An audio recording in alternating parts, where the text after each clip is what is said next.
Hey there, I'm Jeff Elkins, and this is the Dialogue Doctor Podcast. Today on the podcast, I'm sitting down with the fantastic author Laura Goode to talk about the art of pitching our work.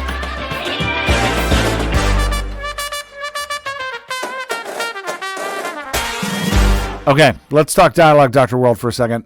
I think there's just one big thing going on right now. The Dash actually starts today that I'm recording this. I'm recording this on Sunday the 28th, and the Dialogue Doctor Dash starts tonight at 8 p.m. Super excited. If you still want to be a part of it, you forgot to sign up, or you just didn't get to it in time, you can go to dialoguedoctor.com and click on Dash Fall 2025 in the menu, and you can sign up there. It's our 80-day writing program. I'm not going to go too much into it now because it's already starting. By the time you get this episode, it will have started. Other big thing going on is on Saturday and Sunday, October 11th and 12th, the Brain to Bookshelf Conference is going on. That is the Maryland Writers Association annual conference. You do not need to be part of the MWA to come to the conference. It is a live conference. It's not a online conference. It's live, and it is at the Baltimore Hilton of BWI, so near the Hilton, near the airport, if you're in Baltimore or in DC or anywhere around Baltimore. And the reason I'm talking about it is because they have given me 2 hours on the main stage on Sunday to do a workshop. So what I'm going to do is I'm going to start kind of at the beginning of a character design, and I'm going to walk participants all the way through designing a character voice, including growth and modulation and all that different kind of stuff. So I have 2 hours on Sunday on the main stage. I'm super excited about it, but that is Saturday, October 11th and Sunday, October 12th. To find it, you want to go to marylandwriters.org and then look for the annual conference league or From Brain to Bookshelf Conference. And if you're there, if you know who I am and you're there, it's really funny. People that love this podcast are like, Jeff is a celebrity. Everybody knows him. They don't understand that so few, such a small percentage of the writing world listens to this podcast, which I know is shocking. But most places I go, people have no idea who I am. So if you know me, because you're a listener, come say hi. I'll be there in person. And I'm super pumped. I'm really excited about doing this. I'm honored that they've given me so much time, and it's great.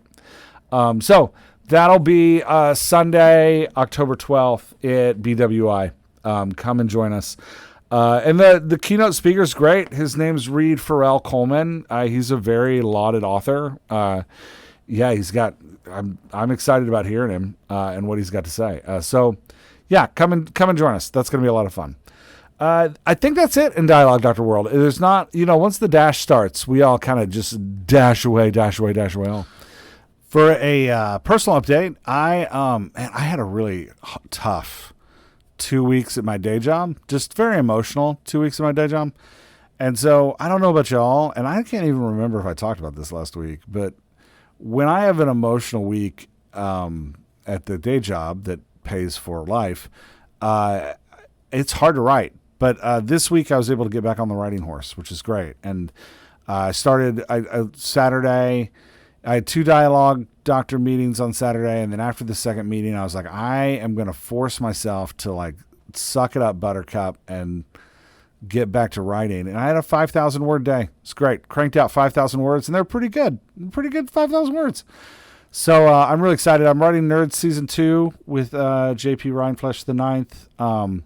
We've got a Kickstarter coming up, which is awesome for super awesome, beautiful decorative covers of nerds. Really great. I'll try to put the link in the podcast YouTube description if you're interested to see what I write fiction wise. You can come check that out. So anywho, that's all that's going on with me personally. Not very exciting. I'm not very exciting this week. Wah, wah. All right. You know what is exciting though? This interview with Laura Goode. All right, let's get to the interview. Okay, I hit record and I'm with Laura Goode. I ask you? And I said, did I pronounce your last name right? You did. You Okay, did. It's I'm the the easy worst. one. And then people get up in their heads about it and they're like, wait, is it supposed to be hard? But there's no gold star for hard, Yeah, Jeff. Just go with easy. I love that. That's fantastic. Yeah, but I'm the worst. I ask people how to pronounce their names and then I immediately forget what they said.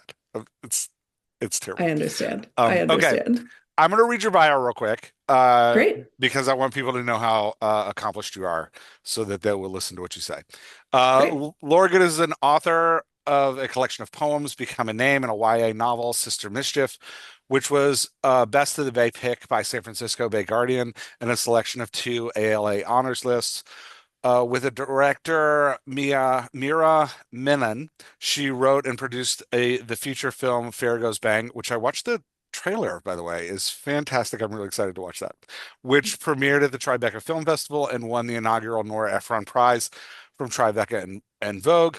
Her nonfiction writing on intersectional feminism, female friendship, motherhood, gender and race and culture, TV, film, and literature has appeared in BuzzFeed, New Republic, New York Magazine, Long reads L, Cap, Catapult, Refinery 29, and elsewhere. She received a BA and an MFA from Columbia University and currently teaches in the English department and feminist gender and sexual studies program at Stanford University, where she was honored with the 2025 Walter J. Gores Award, Stanford's highest award for excellence and teaching. That's amazing. Thank you. Yeah, fantastic. So to kick off, poetry, novel, movie, hmm which of the three did you enjoy most and why? Oh my God, I've never heard the question put that way. I love that. I mean, I enjoyed them so much in different ways. Like, what I really loved about making a movie, I mean, I'm sure you know this, being a writer is so much like forced hallucination by Hmm. yourself in a dark room, Yeah. sort of with the Yeah. demons of your own mediocrity shouting at you. And making a movie is like going outside and playing with your friends. And it was so fun. It was That's so incredible. also so stressful. Like I've never encountered that level of stress before. But it was so nice to get out of my own head and like be creative with friends, That's just like we're awesome. doing right now, right? A dialogue. Yeah, there's something weird about a team sport, like writing Totally. as a team sport, that I think is Yes. makes it less daunting. I'm not sure Yes. why that is, but yeah, yeah. I agree with you. And I hate team sports. Like, I was not a team sports kid. I wasn't even like a group projects kid. But there was something, there was like, I write in the book that I had to access a state. I had to learn to redefine success for myself, Yeah, rather yeah. than like achievement after brass ring, after byline, after whatever. I was like, how about just joy, play, and flow? And there's a lot of joy, play, and flow in like, picking up a camera and acting out a scene. Joy, play, and flow is fantastic. That's great. Right? Yeah, I That's what think we're that's all great. shooting for, right? Yeah, well, it's hard because, like you're saying, the accolades that we chase after, I think, feel like success because they come with the approval of others. Totally. But they don't necessarily always pay off like we want them to. And so Yep.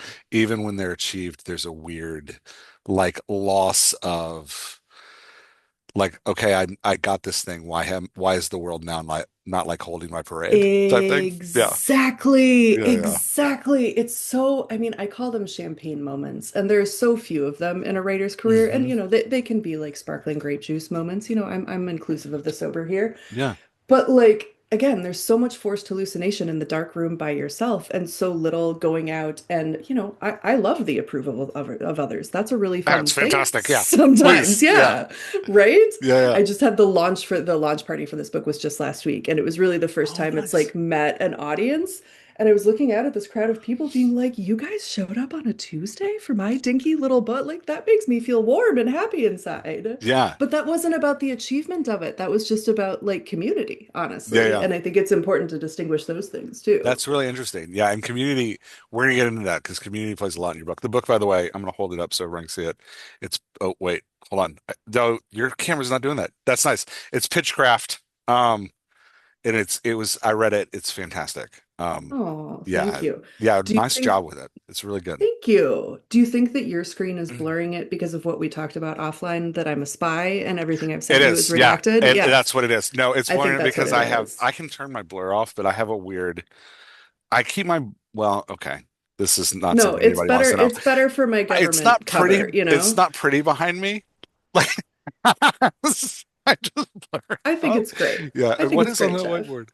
The whiteboard's fine. Okay.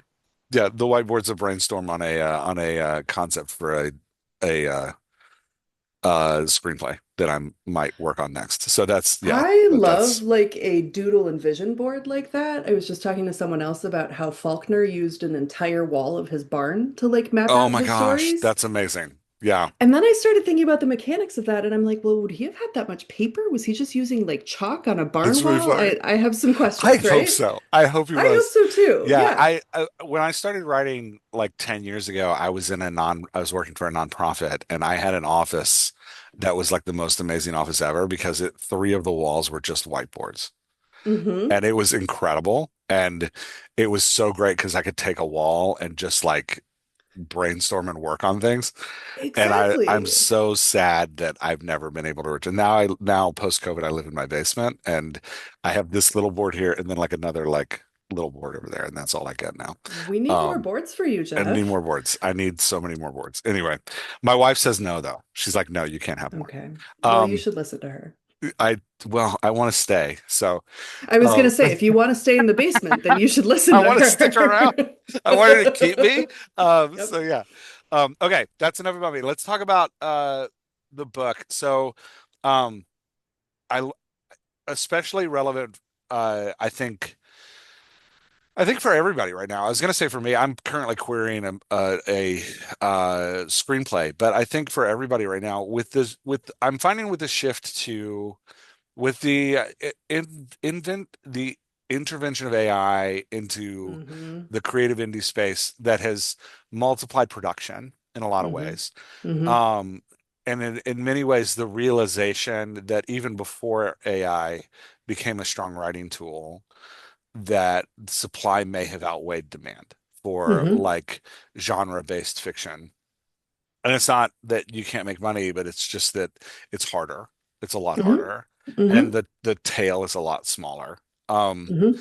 so knowing that, I'm finding a lot of authors coming back to pitching and like the idea that like, oh, I'm just going to self-publish and indie publish this. I've talking Mm-hmm. to a lot of authors who are slowing down and like, okay, maybe I want to join a team, small publisher or hybrid publisher, or even go for like one of the big five. So I think the book is super relevant right now to where everybody is. Mm. Just to give people listening kind of a quick overview, it's incredibly practical. You go through, I think, things that when I'm gonna ask you some questions about it, but you go through some things that I think aren't often covered in these books. A lot of times pitch books are like, hey, here's the formula, and you do have some formulas in there, but Mm-hmm. this is more, I think, a comprehensive guide on who you need to be as an artist when you're approaching trying to sell your work, which I think is a good, Yeah. yeah, I think is a really solid resource. So, yeah, sorry, were you going to say something? I didn't mean to kick you out. You know, Cut you it off. was funny. I was just thinking as you were talking about, what were you talking about? Something about people sort of going back to querying and going back to pitching. I was just thinking about the impact of supply and demand. That's what I was Hmm. thinking of. You were saying that supply is usually much greater than demand. I absolutely agree with that. And to a degree, I think that's always going to be true in creative professions. There's a lot of people who love to be creative. There aren't a Yeah. lot of creative money-making opportunities. But I think that one really interesting market shift that the pandemic kind of forced, I mean, the pandemic was terrible in like 10,000 ways, Yeah. but it also remade so many things. And one of the things that's industry specific here that it remade is I think it really decentralized publishing out of New York. I think New York is always going to be the epicenter, Hmm. but I have just been seeing more agents crop up in Denver and LA and Austin and Portland and like the chokehold on New York has released a little bit. And I think that's really good for all of us because New York is a really expensive place to live and a very hard place to write. Yeah. So I think I think that like just dissolution of the chokehold is an exciting thing. Yeah, I think it's good too because I think, another thing that the pandemic gave us was everybody got used to virtual meetings, which, Totally. is Totally. nice because it is an accessibility thing of like, Absolutely. one of the reasons I started writing Laura like 10 years ago. Hmm. And besides an extreme lack of confidence, which you talk about in the book, one of the reasons I didn't write was because, well, I didn't pitch and I went direct to indie, because it Hmm. became clear to me like, oh, to have meetings, to like actually, if I actually get a meeting, I'm gonna have to go to New York. And I was working nonprofits. I was super poor at the time. Like, we're talking like $50 in my bank account. And I'm like, I can't drive I don't even have the money for gas to go to New York That describes for a most meeting. writers. Yeah. That And so it was describes like, how do I, 90% of yeah. writers. Yes. But like now in the virtual space, it's nice because there's an accessibility to like, hey, you don't have to be in these places. You don't have to be in these. Correct. Yeah. Now I will say, I think there's still a level of like a trend I'm seeing in pitching a lot when I talk to people is the idea that you have to pay for conferences and pay for 10 minutes with an agent to pitch your book. God, you just like snatched the thought out of my brain. I was thinking about exactly this as you were talking. You've mentioned self-publishing and indie publishing a couple of times. And one of the Hmm. things that I say in the book that I think I feel really strongly about is I think self-publishing is an incredibly dignified, viable way to go, especially as we're in this era of decentralization and so much Hmm. noise and so much more supply than demand. Like the distinction I make in the book is if you're not going to go for like a traditional trade publisher, which isn't only Big Five, there's plenty of indie publishers in that Yeah. category too, and a lot of them are great. Sometimes people get so impatient that they're like, how do I cut the line? What do I do? What do I have to do to get this book out there? And then they stumble upon some website that's like, for the low, low price of $5,000, we will print your book for you and we will put it out there and it will be in Barnes and Noble. And, you're just paying us Yeah. for the front end work. And Jeff, like, this is like, this drives me insane. Those are called vanity publishers. They've always existed. They exist now in like hyped up startup language, like we're disrupting Hmm. traditional publishing, all of that stuff. Yeah. But that's not what they're doing. They're milking authors for the money that they should be going out to audiences for. Yeah. So the distinction I'm making is I would much rather see a talented person strike a deal, publish their own work on Amazon, do a shit ton of promotion themselves, than sink Mhm. $5,000 to one of those yo-hos, pardon my French. No, But it's I think fine. Yeah. self-publishing is a really viable way to go in a lot of circumstances. It is, and there's a weird, like, this is a total aside, but there's a weird, I find that there's a weird thing in the industry. There's a weird line between somebody offering services with a promise of this is going to get your book published Mm-hmm. versus somebody being like, hey, I'm a copy editor and your book Mm-hmm. needs to be copy edited and I Mm-hmm. would like to copy edit for you. Or I'm a book formatter. And like, part of me with like what you're talking about with the vanity publishers that are using the like hyper capitalist language of like, hey, we're jumping Correct. out there. Part of me is like, if you guys would just change your language, and I feel like I can say guys there appropriately. Like, if you guys would just I feel change, like you can too, Jeff. if you Yes. guys would just change your language and be like, hey, we provide a service and we will Yeah, not everybody wants to learn how to format a book. Like I had to fine. learn 10 years ago, but I didn't want to. But like, No. some people have the resources to just pay for that, and that's great. Yeah. Can we just talk about it that way rather than like we're going to get you on the New York Times bestseller list after like we put you in Barnes and Noble and it's like, Totally. There's you such know, smoke and mirrors yeah. promises. And listen, if you are going the self-publishing route, I think investing maybe a couple $100 in like a developmental editor or a copy editor if you can, Yeah. great idea. Great idea. And that doesn't have to be a ton of overhead either. That could be $1,000 or less. Writers are so Hmm. broke. So many of us do that Yeah, freelance yeah. work. But it's the paying several $1,000s to some sort of like mysterious engine in the sky that makes all these promises that just don't quite hold water. That really bothers me because I feel Yeah. like that's taking advantage of the hopes and aspirations of creative people. And I think that's evil in a way. Yeah. And I will say, I think anybody who's looking for that route that might be listening, Emily Barras she's from Bold Story Press. She has a good line on this, which is if you are, if the people you're talking to are selective, if they don't publish everybody, then they're a hybrid publisher, not a vanity publisher. But if they're not selective and you're just Interesting. filling out a form, then they're a vanity publisher, and those are the That's a ones that you meaningful should watch for. distinction. Yeah, because That's I a do meaningful think there are distinction. people out there doing good work, like Emily and her crew specifically do women's fiction and they do really great work. You do have to like assume some of the developmental costs, but Hmm. they're very clear too about their language. They're not like, hey, we're gonna get you in all these grand prizes. They're like, no, we're gonna help you create a product that we will Hmm. then talk to you about helping you market. But like, no, Hmm. we're experts in developing this product. And if you pay Interesting. us, you get expert advice. Yeah. So I Well, I think there's a think little that distinction there. We're way off topic, but either way. no, I was going to bring us back because I think that this brings us back right to the doorstep of the agent querying process, which you and I Yeah. were just talking about briefly offline. Thank And you for bringing us back. Fantastic. Yeah. I think that there's another, as we're talking about the sort of business models here, I think there's another meaningful distinction, which is no agent, no literary agent worth their salt should ever ask an author for money up front. Like that's an absolute no-go. Yeah. And I think that the virtue of that kind of business model is an agent is staking their credibility on you. They eat when you eat, right? They make money when Yeah. you make money. That is how the formula is structured. That is a huge shot of confidence for a writer. That is a huge ally for a writer. Like, yeah, it's hard to get there. And in some ways, I think it should be. You know, if it were easy, everybody would do it. There's always going to be Mhm. more supply than demand. But I think that is a very helpful filtration process to get to the agent that is going to ride really hard for you. And that's what actually makes you money because it makes them money too. Yeah. Which is the dream, right? Like That's having the dream. somebody champion your work alongside you Yeah. is And it yeah. takes a long time. It's hard. I'm on my third team of agents in my career, you know, Wow. and like I've had good experiences with all of them in certain ways, but like Yeah, yeah. markets change, people's interests change. Mm. I kind of went through this phase for like 10 years where every time I added a genre, I would lose an agent. But it can take time to get to that right team of business reps. Yeah. In the cover letter, in the query letter to my current agents, I was like, I want to be really clear here.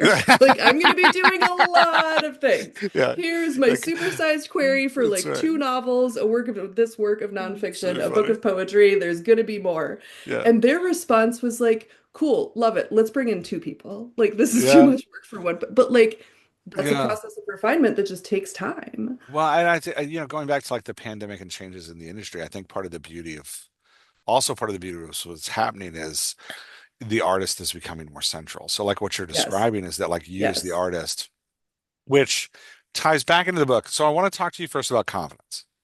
Yeah. Um, I wrote for 7 years with zero confidence. It was terrible. Hmm. And I think a lot of us go into self-publishing, not necessarily, we like to tell ourselves it's for logical reasons, but the truth is it's just because we don't believe in ourselves enough. So talk to me about Interesting. confidence and why it's so hard to have. Like, why is it so hard Hmm. for artists to like have this?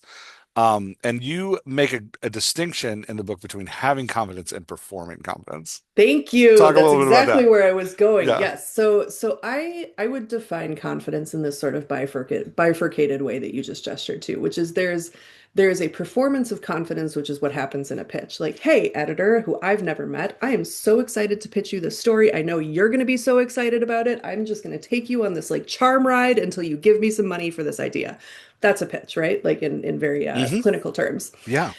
I think internally felt, by the way, I have written for many years with no internal self-confidence too. I know exactly how that feels and what kind of like garbled writing it can produce. Hmm. I think that the performance of confidence, as hard as it is actually the easier of the two confidences because you Mm. can fake it, you know, and this book provides like a very actionable roadmap of how to fake it.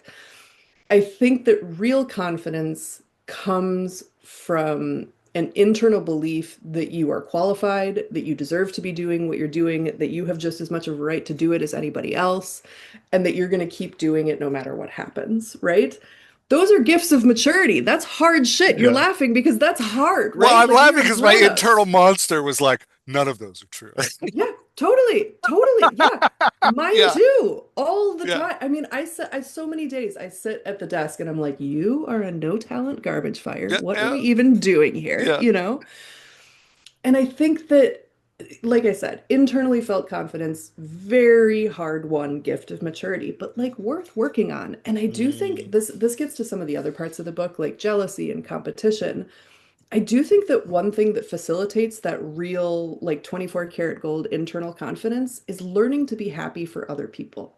Mm. And this is a journey, like I'm an extremely competitive, like ego-driven person. Like this has been a fucking journey for Yeah. me. Yeah.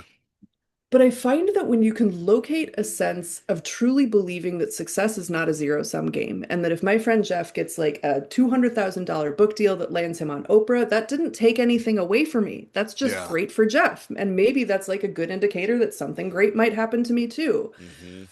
I had to do some hard work on figuring that out for myself because, like I say in the book, I know I love being with like smart, talented, complicated people who are like Mm. working really hard. So there was something about turning on the hose of figuring out how to be happy for other people that really helped me center my own internal confidence as well. That's really interesting. And it's funny because I think there's a shift in mindset there.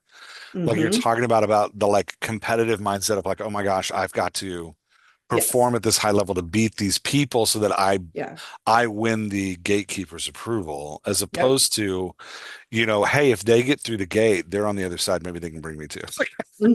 Hmm. Because I think you talk a lot Which about is so building real. community in that, and Yes. like and the necessity of community. Like I say all the time, like, hey, writing's a team sport. Not that you're like Absolutely. not that you're writing a book together, but that like all of these things that we do require this network around us to like really support what's going on. Absolutely. I Yeah. mean, there's one question that I've gotten a couple times so far that is such a juicy question. It's gotten me thinking, which is it's usually from a person of color, a queer person, like someone in a marginalized Hmm. category. And they're asking me like, okay, Laura, cool story about confidence, love your pitching book, whatever. How do you deal with tokenization? How do Yeah. you deal with the way people perceive you? Like Yeah. how do you get past those roadblocks? And it's so tricky because it's such a real issue. And I definitely like want to talk about it and think that it's worth talking about. And at the same time, I also think, as I say in the book, we can make ourselves really sick by trying to manicure and control what everybody else thinks of us, right? Like, because we actually are not in control of what anybody thinks of us. Yeah. And like it's a really miserable downward spiral to try to control how we are perceived in every situation by every person. Hmm. What I think that we can control, in addition to our creative joy, play, and flow, is who our allies are, Yeah. and that's everything from agents to friends. And what you were just describing, like I think the paradigm shift that we're both talking about here is shifting away from the zero sum idea of success, right? Knowing Hmm. that, believing that there's enough for all of us, believing that something wonderful happening to my friend doesn't take anything away from me. That perspective allows you to look around at your own creative community and just be like, you know what? I fucking ride for you. I ride Yeah. for you. You ride for me. When you put something out, I am promoting it. I am speaking your name in rooms of opportunity. I Yeah. am sharing my connections. That is a rising tide that lifts multiple boats, right? And Yeah. that's not all about like this individualistic hyperachiever image of creativity. So I think the crew of allies is really important and something that is more fruitful to try to control than how everybody in the world perceives you.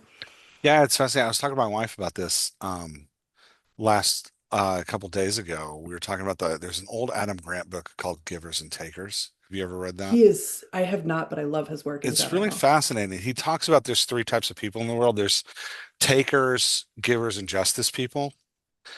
And he talks about how like Wow. takers get That's, it. sorry, I'm thinking about that. That's It's really great. Well, it goes fascinating. into, That's a I'm cool bringing it up framework. because it goes into how you position yourself Yep. with groups of people because there's Hmm. the taker mentality is this like I'm going to help somebody else only if it advantages me because they Yeah. put themselves first and that's not true community or true Bingo. writing for it looks like it on the surface but it's not because you're actually there to promote yourself and he said give true givers are I will promote others often at the detriment of myself.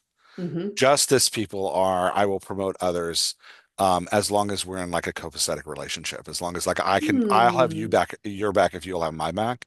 Like something more But interdependent. something more interdependent. And he talks in the book Yeah. about how like takers will have immediate success over the other two types because they feel that because they have these immediate spurts. And so Hmm. people start to think like, oh, if I just am selfish. I should be selfish like that person because I'll take off. But then in the book he talks about how like, but the most successful people over time are actually givers That's because what I was the about to say. network The builds taker might around work them. in the short term, like Yeah. that you might get success fast, but you're not going to get success long with that And he said the model. problem is that there's way more justice people than givers and takers, and justice people Interesting. always take the takers down. So there's a because at some point they're like, you're not actually here for the community, you're just here to advance Yeah. your own work. And so there's an interesting mind. It goes to that mindset shift you're talking about that you talk about in the book of like, hey, community is key for this. Like you share a Yeah, story, I think it's in chapter 1 or 2, about like as you're going through the rejection process initially, you're a new mom, you're having kids, you're like struggling with like how's this work? And you're facing all this rejection, how like one of the best things you did was call a friend, be like, hey, let's just meet and talk absolutely. about this together. Yes. Yeah. Yeah. Let me tell that story because I think that's a really important illustration of this principle. Thank you for bringing that up. So this is exactly what I mean by like let's ride for each other. Hmm. So I was like in the dumps, like I said, I'm this new mom. I'm like chunking out pages and chunking out babies and like there's not enough time for anything and I'm very hungry and very tired and I haven't Hmm. slept in 5 years. And like desperation is creeping in around the edges. Like I've sort of run out of ideas. And I asked my therapist one day, I was like, how do you do this? Like in the most sincere way. You spend 6 to 8 hours a day hearing about the worst things that have ever happened to people. Like, what do Hmm. you do to bolster yourself against like the blunt force of other people's traumas, right? Yeah. And she was so ready for this question. She was like, I practice 15 minutes a day of mindful meditation, and I have a mandatory weekly meeting with a group of other clinicians where we support each other's practices. And she did not frame this as like, we're getting together to watch The Real Housewives or trivia night at the bar or whatever. Probably Game of Thrones would have been the Yeah. actual like comp for that era.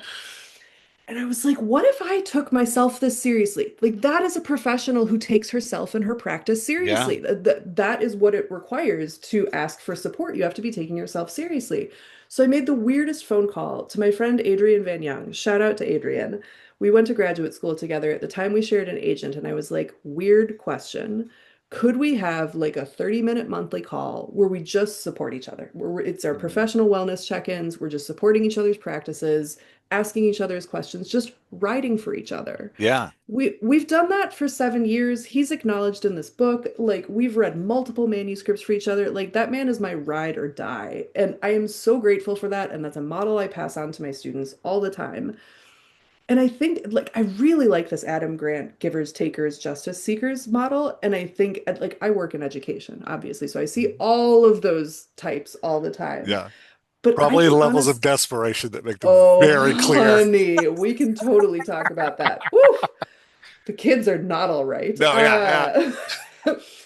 But like honestly, in broad strokes, the more I have given in my career, the more I have received. Like the Mhm. harder I have ridden for other people, the better my shit has gone. Yeah, yeah. And I think that has to do with like destabilizing the egotistical take model. Certainly, I also have to remind myself not to like just give until I'm strip mined and like a Mhm. bloody skeleton on the floor. But I do think I really believe that a rising tide lifts all boats and that like we can build those communities for ourselves and that it's important to do so. Yeah, and part of the underlying theme of your book, I think, too, is that performative of confidence is empowered by other people coming around you and being like, "Hey, Totally. you can do this. You've got it. Keep going. You'll get there." Like having that community around you is critically important. Yes, Yeah. because it brings you closer to the question too. I don't know if you have these moments, Jeff, but sometimes I have these moments where like the self-talk just gets really dark and I'm a no talent garbage fire and why did I even think about any of this? And then Yeah. I sit there and I'm like, would I talk to my kid that way? Yeah. Like, would I talk to my best friend that way? How would I respond if my best friend was talking that way to herself? Yeah. And I think that's one gift of community too, is it like it gives us that echo chamber to be like, nope, no, I would not talk to Jeff that way. No, I wouldn't talk to anybody. I wouldn't even talk to anybody I don't care Yeah. about that way. So why am I talking to myself that way? I think dialing back that self-talk is a really crucial part too. Yeah. And there is something about like, because the first 4 years that I really, man, the first 5 to 6 years that I wrote, I was incredibly prolific, but I hated everything that I wrote. And I was like, Yeah. everything is garbage. And I did have a therapist, like you're saying, help me and say, like, hey, I want you to project the writer version of yourself, like the version of yourself that's writing these books Yes. and doing all those things. Project that as a different person. And then I need you to try to look at that person and tell them they're garbage. And there's like I would never say that to somebody. I would never do that. And so, but like, why am I doing that to this version of myself? But it's being in that community and having people speak to you that's like, no, I can move forward. Um, Yes. okay, Good another therapist. another place you talk about community is and the necessity of networking, which Hmm. I got to that chapter and I was like, I hate networking. But the Yes. You're not alone. the necessity of networking, you talk about triangulating your pitch. which I thought Hmm. was really fascinating. Like I said, I'm querying for screenplays right now, and I think I'm on like 176 query letters out at the moment Good job, for Jeff. That managers. takes fucking guts. Good It's for tough, you. I but know. I'm at a place where I'm like, yeah, and I was so, and thankfully I have a mentor who's like a accomplished screenplay writer, and it was like, hey, this is how you write them. Yeah. But talk to me a little bit about what you mean by triangulating your pitch for each individual person, because I think we try to write form letters and Yeah. send those out, and it's that's like spitting down a well you can't see the bottom of, hoping Uh, something comes back I up. like that. I Like like that so, analogy. Are you a writer or something? Yes, totally. yeah. Do you know what's funny? As we're talking, I'm realizing there's two triangle frameworks I use in the book. So I'll talk about both of them. The first triangle is thinking about where to pitch. Mm-hmm. There's three sides of a triangle that I think about that could determine where and when I send a pitch. One side of the triangle is the work I've already done, right? Like the Mm-hmm. things that I already have some sort of credibility on, the things I can link to, my body of work. Yeah, it's kind of Second, showing your like authority in this yeah, direction. yeah, Yeah. exactly. Here's my previous work that shows you Mm-hmm. that I'm not a yoho, right? Yeah. Yoho apparently is my word of the day. We're going That's a with great word. I'm here for it. Yeah. it.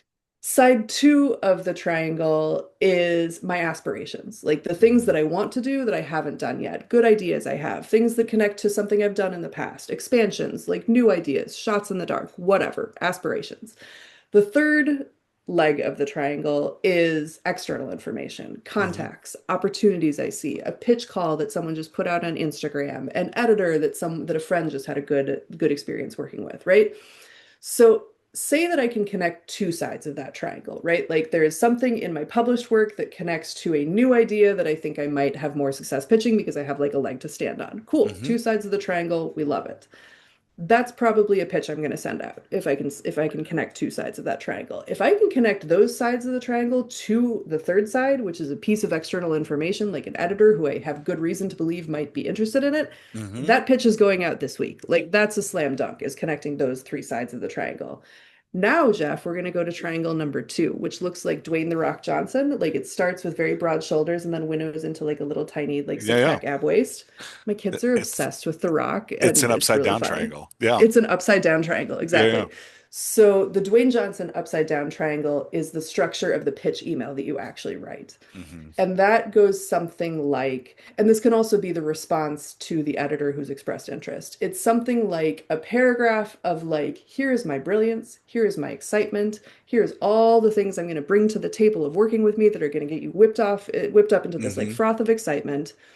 Then it's going to winnow down into to get this done, here's what I need, right? And Mm-hmm. this is the part that might be in response to an editor that's already like expressed interest because you're usually not naming rates in a opening cold pitch. Yeah, yeah. Say that the editor has offered $200 for a story that you really think is 1,000. Mm-hmm. After you've done the Dwayne Johnson shoulders paragraph of like, here's why I'm so great and here's what I'm so excited to offer you, then as you winnow down, you're like, to prioritize this over other work, I'm going to need 800. Can you meet me there?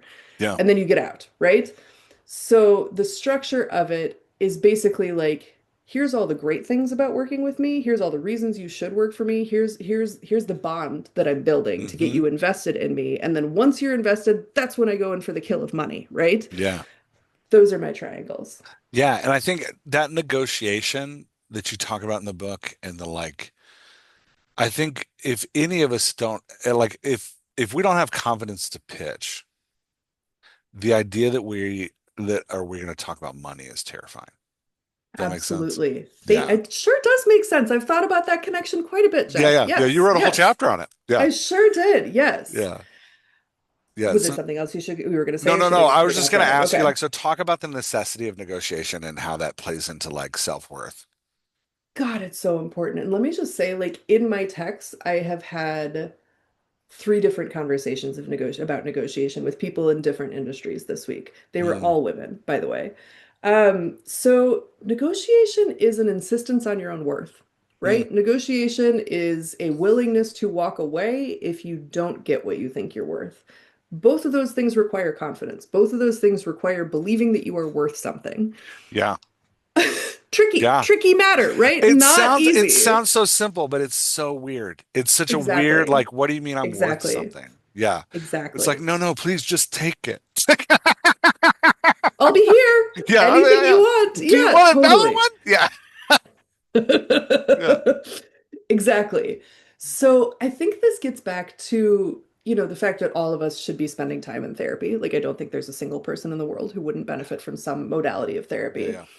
But I think this also gets to the cultural messages that are sent to artists and creatives by a Mm. capitalist culture, right? We do not live in Canada where they like, and how sad for us.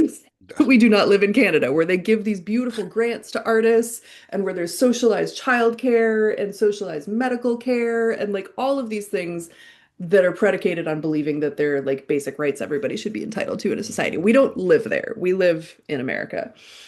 America is a free market capitalist place where like competition reigns and you buy for $1 and sell for 2, right? Yeah.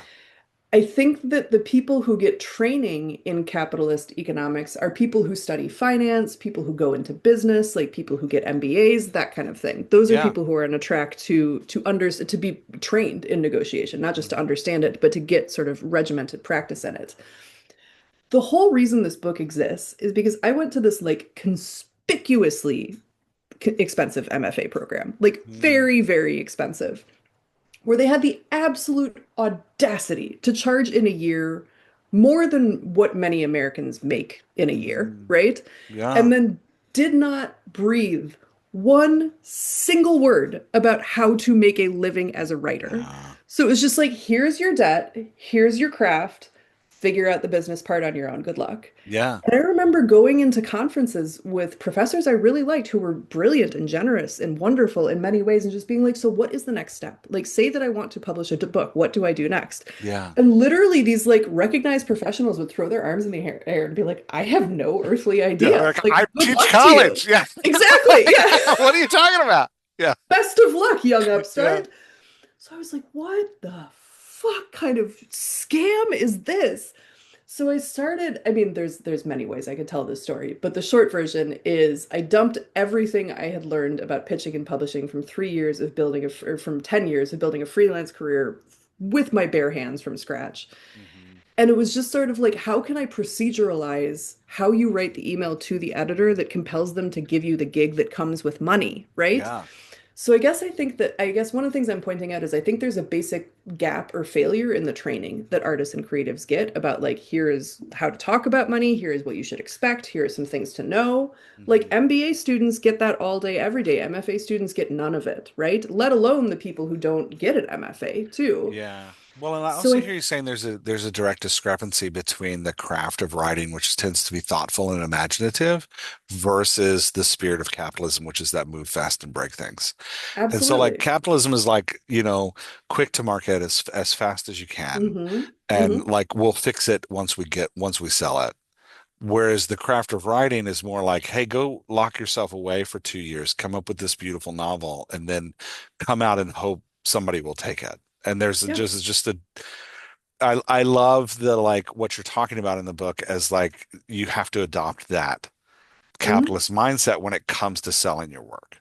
Um, yeah. It's even it like I am so uncomfortable with capitalism and its mindsets, even though I agree with what you just said. But Hmm. I think what we're really talking about here at its core is self-advocacy. Like, do Yeah, you take a yourself hundred percent. seriously enough to Yeah. believe that what you produce has any kind of value, like determined by Hmm. capitalism or not? And so few of us have gotten any training in that. So few of Hmm. us talk to are like socialized to talk to our friends about that. And yet it's really important. And I actually think I'm really grateful to becoming a mother in this way because the era that we were talking about before, where I was like having babies and freaking Hmm. out, at that time, once I started paying for childcare, like I literally could not afford to write for like tweets and shout outs. Yeah. And Yeah. that forced me to take myself seriously in a very different way because I had to earn, not just on my own behalf, in a different way. And maybe that gets back to the givers and takers too. And it was like the giving activated my taking because I was not Hmm. just doing it on behalf of myself anymore, if that makes any sense. But Hmm. anyway, I think that was what forced me off the ledge of believing that I have value. And I think that having a backup against the wall in some way can be very useful for engendering that kind of bold self-confidence. Yeah, it's a little like Vonnegut said, we are who we pretend to be. So Yes. if you can pretend to have confidence, and if you can pretend to be somebody who you believe has worth, you will be that person. You become that over time. So I think I like how you drive that in the book. One of the I'm sorry, way you just talked, I'm sorry, you talked about Vonnegut, who is like a personal obsession of mine. Yeah, mine And too. I love I Vonnegut. He's one of my favorites. Yeah. did you watch the documentary on Hulu? It's No, really good. I haven't watched it. Oh, Is it Run, good? Don't Walk. It's really Okay. good. I'll go check it out. So what I learned from that documentary that's incredibly relevant to this book is Kurt Vonnegut was like not great at pitching because you didn't have to be in those days, Yeah. right? Yeah. But also this man was out here raising like 4 to 6 kids at a time. So Hmm. again, he had to earn. And Yeah. in that Hulu documentary I just mentioned, they dropped a couple rates that he made. And I found out that this motherfucker was selling short stories in 1960. One he got paid $750 for, No and a few way. months later he got $950 from Collier's for another story. So just to be sassy, I adjusted those for 2025 Yeah. inflation, and those rates would be about $10,000 and about Damn. $12,500. Yeah.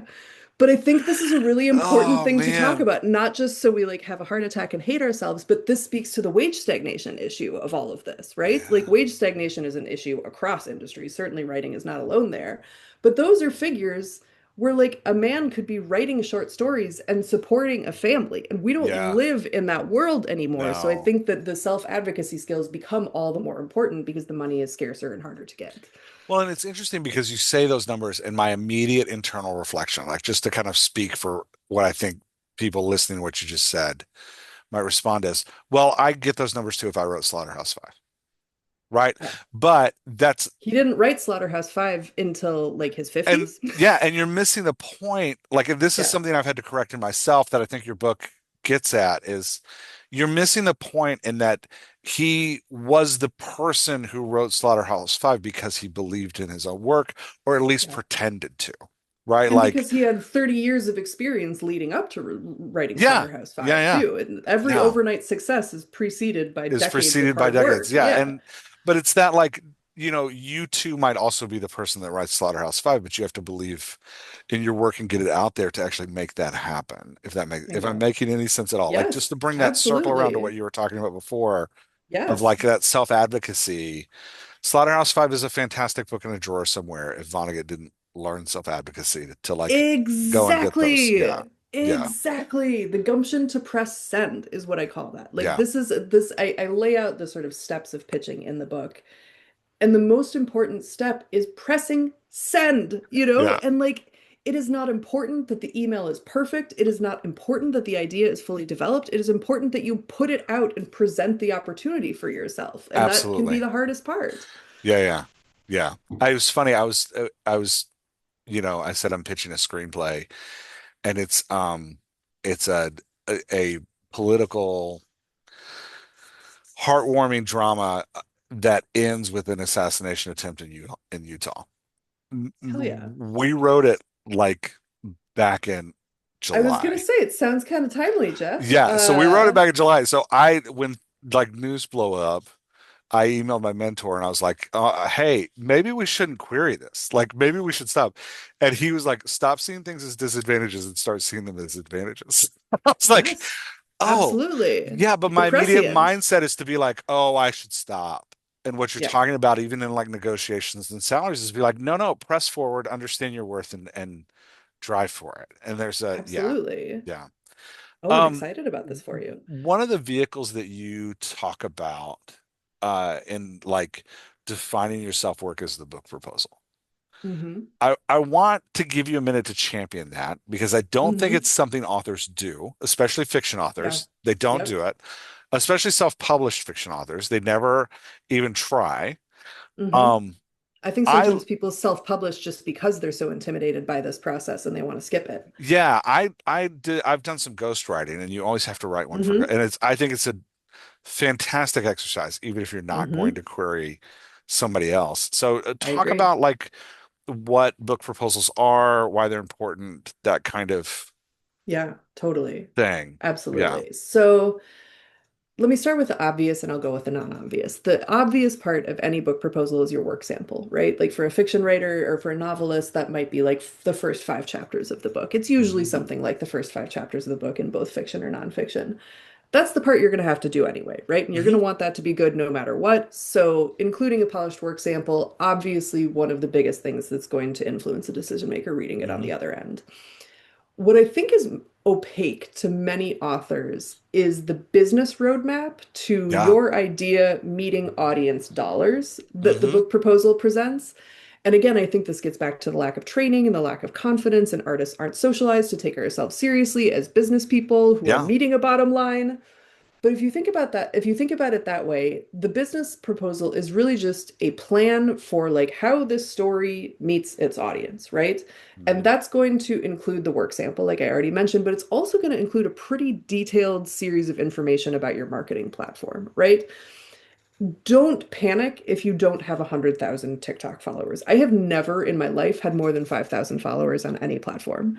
Yeah. What I think is important is demonstrating that you know how to connect with an audience. And that can come through speaking experience, that can come through your previous publications, that can come through the list of people that you think might be likely to endorse your book, Mm. that can come through any number of things. But the point is, you have to convince a gatekeeper that you know where your story is going, and you have to Hmm. convince the gatekeeper that you know how it meets its audience, or at least you have some ideas to contribute to how it meets its audience. So I give a very detailed outline of the book that I won't like summarize in its entirety here, Yeah. but I Yeah. do think that thinking about the business, thinking about the book proposal as a business document in which you have a lot of power. Another part of this is marketing language. I think a lot of authors really would prefer to leave the marketing language to the professionals and like I'm just here Hmm. to write the novel and somebody else can worry about like the blurb on the back of the cover and all of the marketing copy. No. Like all of this starts with you. Like Yeah. you are the best advocate that there will ever be for this story. So reverse engineer that as you're writing the like as you are the author of the book, pull out what you think are the most important things to summarize about it and let that guide the proposal and your team and everything that's going Mm. to go off from there. But I think thinking of yourself, I think one way to sort of corset this all together is you are the expert on this book. You are the Hmm. number one world's most foremost expert on this book. So the marketing plan presented in the book proposal should demonstrate that. Yeah, and I think it's a great exercise. Again, like even if you don't plan to pitch something and you're just going to, put it out yourself, I think it's Yeah. a great. I read the chapter. I was like, this is a fantastic exercise for everybody. Mm-hmm. Um, Mm-hmm. yeah. Okay. Lori, this has been awesome. This has Um, been so fun. yeah, thanks so much. Where can people find you in the book? If like, where do you want them to go to buy the book? That is a great question. Thank you so much. The easiest places to find me on the internet are in my Substack, lauragood.substack.com. I'm on Instagram at the real Laura Good, not the fake Laura Good. Is that The good book with an is E at the end too? good with an E at the end. Okay. Thank you. Yeah. The book is called Pitchcraft. I hope people buy it. I love an independent bookseller, you know. Okay. Bookshop.org is a really good like container for a Yeah. lot of Yeah. indie links to the book.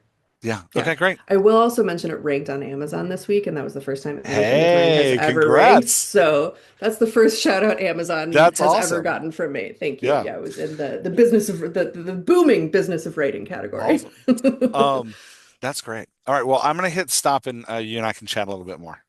Thanks so much. Thank you.